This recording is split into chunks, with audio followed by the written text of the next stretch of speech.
folks, welcome back to Game Geeks. I'm your host, Kurt Wiegel. Shorter episode right now, just to kind of go through a couple of new Savage Worlds products. Go ahead and start bitching, that's okay. The first one we're going to talk about is the Fantasy Companion.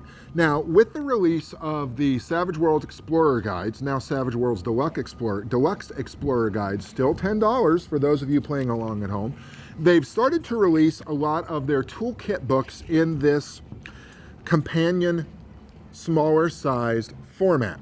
There are 3 released right now, one of which we've already discussed, which is the Superpowers Companion. Right now we're going to focus on horror and fantasy because those are 2 dear genres to my heart. In the Fantasy Companion, these don't have very much fat in them at all, meaning that they jump right in, and if you're not paying attention, the fact that page 1 starts having stats rather than this is fantasy, then you're going to miss a bit. What this does is it gives you stats for the traditional fantasy races, some of which you may have seen before. It gives you new edges, both combat, power, social, etc. A couple new power options, a really good bestiary, a new way to look at spells, some of which you've seen printed in the core book, some of them not. It kind of just brought them together to one place for you. And then a series of switches that you can flip for what kind of fantasy that you want, which is what I really like about the utility of the Savage World system, is that there's a lot of nuances that you can tweak on and off here and there, and then basically run with it, and it will work just as well for you as almost any other generic system, just without having to learn a whole bunch of new subset of rules. So I'm running through it pretty quickly because honestly, it's a game. It's a genre that most of us know. One of my favorite pieces of it is how to generate your own magical items in terms of giving you boosts to attributes, giving you boosts to skills, etc. So what can you do with this? Well, almost any fantasy setting that you love near and dear to your heart, you can do here. I'm going to go with one that I dearly love, which is Raymond E. Feist's Rift War series, which I know has lumbered on for 20 some odd books, which normally I'm the first one to complain about fantasy authors having diarrhea of the keyboard. But I will say this for Feist, at least by the end of his story, you were dealing with the great-great-grandkids of the original characters. So unlike other fantasy series, Robert Jordan, I'm looking at you in the heavens, where by the last book it's later the same day from the 5th book, there's really setting and world development going on there.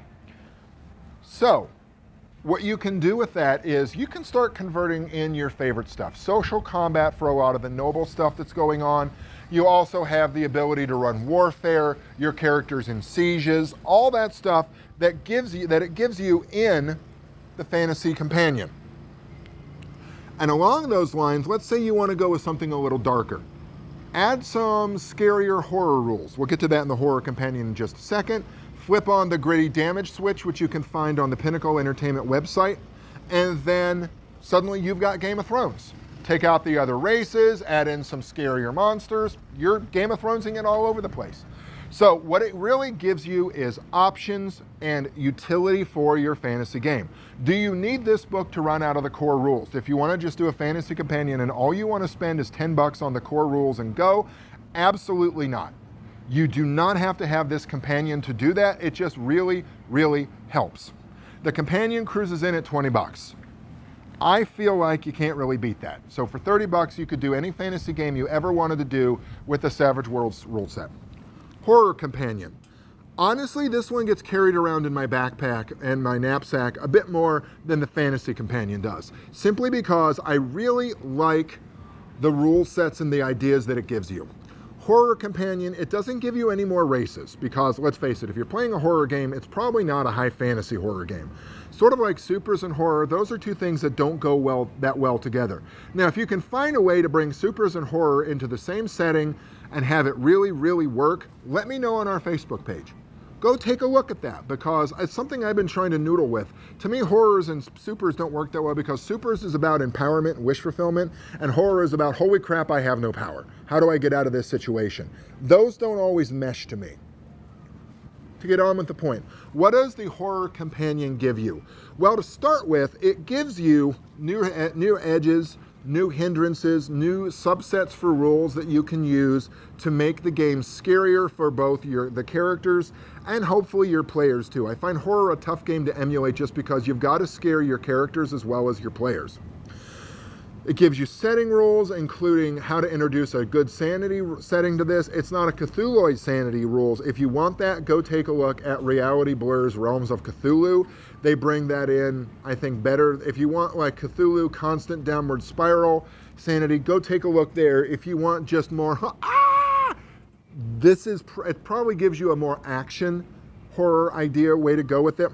How to bring in forbidden lore, rituals to your game. One of my personal favorites here is signs and portents and how to using a fortune teller, both in a, let's say, a Victorian sense where you go to a gypsy soothsayer that gives you ideas, as well as a modern sense of you just sit down and add some more brain sweat and it gives you some trouble for it in the end that you can still use in a modern setting where you don't quite want to go to the gypsy soothsayer.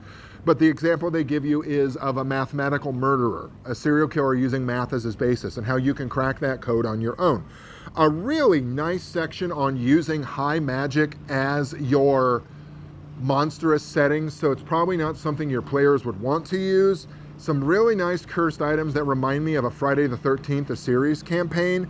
A beautiful bestiary, and then a really nice idea on how to incorporate horror into your game. So if you wanted a horror fantasy setting, I point to the Game of Thrones from earlier if you really wanted to play up what's north of the wall, or bringing a darker fantasy edge into your game. I shudder to say, pardon the pun, Ravenloft, just because I never thought as a setting it held together really well. I thought it'd be great for one-shots or recurring crap. Why am I in the world of the mists again? But your mileage may vary there. Both for Savage Worlds, do you need them? I don't think so, but they make your life a lot easier. I'm really looking forward to the science fiction companion that will be coming out in the near future, mainly because, and I think the reason it's taken a while and it's going to be bigger than these, science fiction tries to bring a lot more under its umbrella, and it's going to take longer to develop. But if you want to introduce a scarier edge to your game or a more fantastical edge to your game, these are certainly products with which you cannot fail. For Game Geeks, I'm your host, Kurt Wiegel. Good day and good gaming.